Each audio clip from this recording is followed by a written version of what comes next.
L'expert royal Robert Hardman sort une biographie centrée sur le roi d'Angleterre, Charles III, New King, New Cour.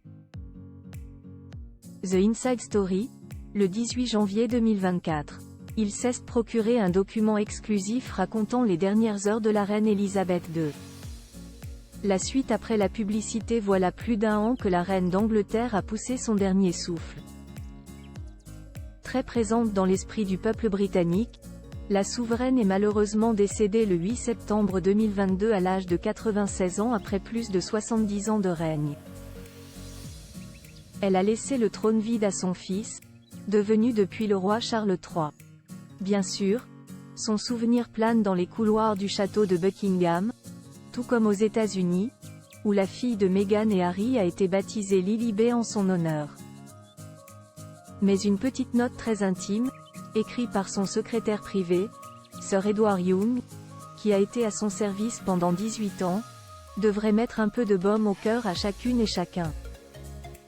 Cette fameuse note est conservée aux archives royales mais son contenu a été révélé à Robert Hardman, qui sort la biographie Charles III, New King, New Cour. The Inside Story, en librairie le jeudi 18 janvier 2024.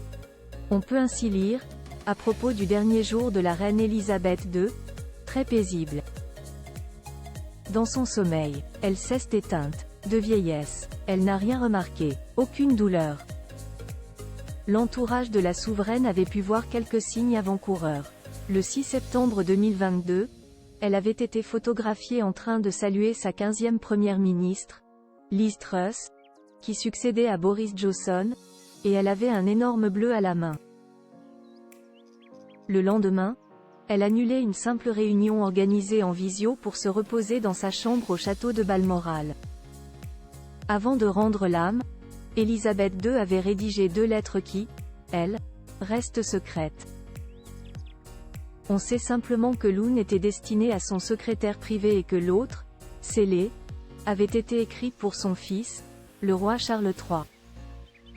Selon les informations des experts royaux, elle contiendrait des conseils donnés en tant que mère et en tant que souveraine. Quand elle est morte, le 8 septembre 2022, Charles n'était pas à son chevet. Il était parti cueillir des champignons, rappelle Vincent Mélan, le rédacteur en chef du magazine Point de Vue, sur TF1. C'est un obsédé des champignons. Depuis plusieurs jours, il était très stressé par les derniers instants de sa mère et il était parti faire une cueillette. C'est quand on a su que sa mère était morte Kwon est allé le chercher et Kwon lui apprit qu'il était roi. Retrouvez toutes les informations sur Elisabeth II dans le journal Le Parisien du 16 janvier 2024. La suite après la publicité. La suite après la publicité.